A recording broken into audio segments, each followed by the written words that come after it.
What's going on, everyone? It's Gormy here. Today, got an absolute banger of a tactic for you guys. I've been using it live over on Twitch. If you guys have been watching the Twitch save with Ailson's FK, it helped us get promoted, helped us absolutely dominate the league, given we are supposed to have been promoted, but we were just absolutely ruthless. I did a separate tactic test as well, with a bunch of different teams, but I wanted to show it with the team that I'm actually using because it will show the human managing side of it instead of all of the testing sides that I usually do, which I tested it with Liverpool, Brentford, Fulham, Swansea, Forest Green, and Portsmouth, and all of them either got trophies or promoted. It was absolutely phenomenal. And the way that these teams perform, it's absolutely insane. Which also, this tactic is very different from ones that I usually do. Every single tactic that you guys see here on my channel is created by me. Me, myself, and I. I do it from scratch every single time. I do not take other people's tactics and claim it as mine. Every single tactic that I do, I create from scratch and I test away, and if it performs well, I bring it to you guys. But this tactic is not like that. This is actually done by one of you guys in the Discord, and I went ahead and started using it, but I did a remix of it and mixed it to where it would perform better for my team. So I have tested it both ways, and both ways it is absolutely phenomenal, but I'm going to be showing you guys my version of it. Now the man who created this is Tenderballs. He is in the Discord, so huge props to him for allowing me to make a video on this and use it live on Twitch as well. It's been absolutely phenomenal. He has become my little assistant manager over there. He is an absolute goat. But with all that being said, I know this is a longer intro, but if you guys do happen to enjoy today's video, please leave a like, comment, and subscribe if you guys do happen to enjoy today's video, as it does help the channel get into the YouTube algorithm. Also, I'll be linking both versions of the tactic in the Discord that is linked down below for you guys to try out. So you can try out Tenderball's version and you can try out my version. So yeah, without further ado, let's get into the video.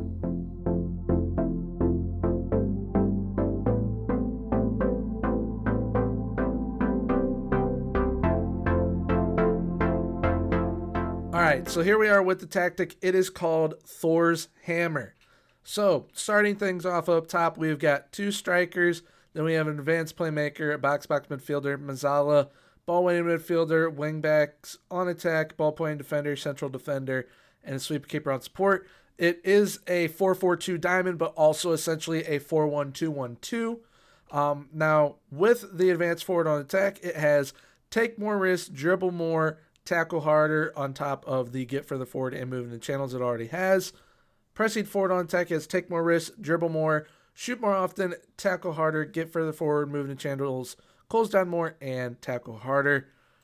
It is absolutely phenomenal, those two roles. The pressing forward on attack, you guys will definitely notice a lot. That role is very, very good. The main striker for us was just absolutely phenomenal in that role. Now, the advanced playmaker on support has take more risks, dribble more, shoot less often, move into channels, tackle harder on top of take more risks and shoot less often, which I'm realizing it's duplicating some of these. So I'll do my best to realize that before I go into it. But box-to-box midfielder was left as is. Mazzala on support also left as is. Ball-winning midfielder on defend. All that was added to that was tackle harder, which it already has. Wingbacks on attack. Both have take more risks, shoot less often, and tackle harder. They essentially end up playing like wingers. They are very, very good, and they're very good at getting back too. Ball-playing defenders on defend. We've got dribble more, shoot less often, stay wider, tackle harder. Central defender on defend, shoot less often, stay wider, tackle harder. The sweep keeper on support was left as is. Now, this is played with a balanced mentality. You can use cautious as well. You can use defensive. You can use positive and attacking or very attacking. I do not suggest using very defensive. But positive is for those teams that like you're a little bit better than your opponents. Definitely feel free to use positive on it and you will do absolutely phenomenal. But majority of the time, we were the better team and we kept on balanced and we did very, very well with it. So I would suggest keeping an unbalanced mentality, but then switching it to whatever you feel more comfortable with when it comes to your team's mentality. Now, when we are in possession, we play more narrow. We overlap on the left and the right and play out from defense. You are all probably wondering, okay, why do you have wingbacks on attack and you're overlapping on the left and the right? Aren't they going to automatically overlap? What this causes is for your players to actually look for those players who are overlapping. So it forces your players to look for your wingbacks on attack and to kind of make them into a focus of your offense. We work the ball into the box, and we have a higher tempo as well. When we're in transition, we counter-press, distribute quickly, and when we distribute quickly, we roll it out to the defense, or if there's a playmaker nearby. We use the offside trap. We have a much higher line of engagement, a standard defensive line, and we have a much more often trigger press and prevent short goalkeeper distribution. I noticed that with this tactic, having it on much more often trigger press, aka more often pressing intensity, it didn't require me to make a whole lot of changes. It really didn't. So definitely keep that in mind. If you have players with lower stamina, definitely keep that in mind. But with the much more often trigger press, it did not affect us as much as I thought it was going to. But getting into the set pieces, here we go. All right, let me do something real quick. All right, so here is the set pieces for the corners. They are the elite set pieces for FM22, which I'll be making a video on very shortly. Expect that coming out in the next few days. So this is the attacking right and the attacking left, and then you have defending left and defending right. Now you have attacking direct right and attacking direct left, defending direct left, and defending direct right. You have attacking right for small chance of shot, attacking left, defending right. You have attacking right for indirect wide, attacking left, and defending right. Then you have attacking indirect deep for the right and the left, and then defending left and right. Now, with the attacking, I have noticed that it likes taking this player, putting them here. You're going to pull this player down and put them here. You'll do it on the left as well, and for indirect wide and direct small chance of shot, you'll have to do it for all those. But that is essentially how all of them are set up. So now let's see how the team performed in the competitions. All right, so here we are at the competitions with Elson FK. My save on Twitch, which I'll link Twitch down below if you guys would like to come over and follow. We had an amazing final day to the first season with winning the league. As you guys can see, champions on 78 points. And we got a raid by none other than Work the Space. Jack is an absolute legend, so I'll be linking Jack down in the description if you guys would like to check his videos out as well. But we won the Norwegian First Division, which is, of course, the second division in Norway. And we are going to the Premier Division now. We got knocked out by Vålerenga in the Norwegian Cup in the third round. The board wanted us to get to the fourth round, but we were only able to get to the third round, which was unfortunate. But we got knocked out to the eventual runners-up in the Cup, and they are a very, very good squad as they finished in fourth in the Norwegian Premier League. Now, our team, as you guys can see, we went 25, 3, and 2. We had a goal difference of 57. This tactic is very, very good, and in my opinion, probably one of the best tactics in FM22 so far. So, of course, we won the league. We had the most points per game. Most goals, we had 79 goals for. We had the most shots in the league with 570, fewest shots against with 199. Best pass completion, we are in second with 90%. Most possession in third with 54%. Most tackles won in third with 427. Most dribbles made in second with 387. Most shutouts with 13. And fouls conceded with 22. So we did absolutely phenomenal overall as a team. Now, most goals, we've got Sigurd Haugen with 20. Christopher Barman with 13. And Shwebu Ibrahim with 13 as well. Most assists, we've got Simon Raffin with 12. Nicholas Castro, who we had sold like halfway through the season, is still up there, and he has 9. And then Simon Nordley with 9 as well. Which Nicholas Castro, you guys will see in a couple of these stats. He played as our advanced forward. He was absolutely phenomenal for the time that he was with us. He was really, really good. Most shots, Sigurd Haugen and Shwebu Ibrahim both in. Most player of the match performances, Olofsson had 10 and Castro had 5. Most key passes, Olofsson with 118, Castro at 91, and Simon Raffin with 80.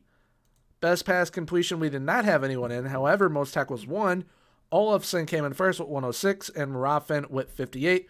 Olofsson was our left back. Raffin was our right back. Most dribbles made, Olofsson with 119, Raffin with 85. See what I mean? Like, defensively, they're good.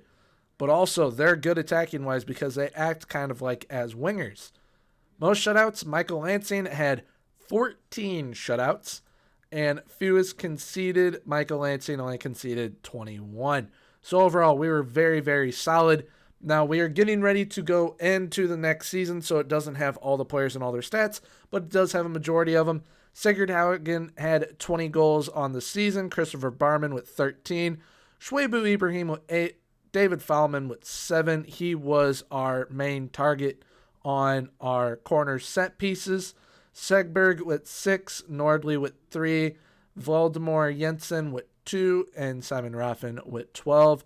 Assist-wise, we've got Simon Raffin with 12 assists. I meant 1 goal for Simon Raffin. My bad. Simon Raffin with 12 assists. Simon Nordley with 9. Sigurd Haugen with 7. Olofsson with 7. Erland Segberg with 6. David Fallman with 4. And then Shwebu Ibrahim with 1. And Jorgen Hadelhol with 1. Average rating-wise, Olofsson, our left back, was absolutely insane. He dominated the tempo. He dominated everything about the game. So if you are managing a team like Liverpool, which I tested this tactic out with, they are absolutely phenomenal with Trent Alexander-Arnold. Trent Alexander-Arnold is very, very good. If you have wingbacks or fullbacks that can dominate a game, like a Trent Alexander-Arnold or Joshua Kimmich, use this and abuse this. This tactic will be absolutely unreal for you. David Fallman had a 7.60. Sigurd Haugen with a 7.5. Simon Raffin with 7.46. He was our right back. Shwebu Ibrahim with 7.28. Valdemar Jansen with a 7.27. Segberg with 7.1. Jorgen Hadelhol with a 7.05. Same with Christopher Barman. 7.01 to Simon Nordley and to Michael Lansing. This tactic is absolutely unreal. Like I said, it allowed us to absolutely dominate the Norwegian First Division. I plan on using it for once we go up now for Season 2 to the Premier Division, and hopefully it helps us compete at that level as well. But now let's see how it did perform for us in the match engine.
All right, so that is Thor's Hammer wrapped up. I hope you guys did enjoy. If you guys did enjoy, please leave a like, comment, and subscribe. Once again, I'll be linking the tactic down below in the description. That it has the Discord where you guys can find this tactic at. So that is where you can download it from, is from the Discord. But with all that being said, until next time, have a good one. Bye.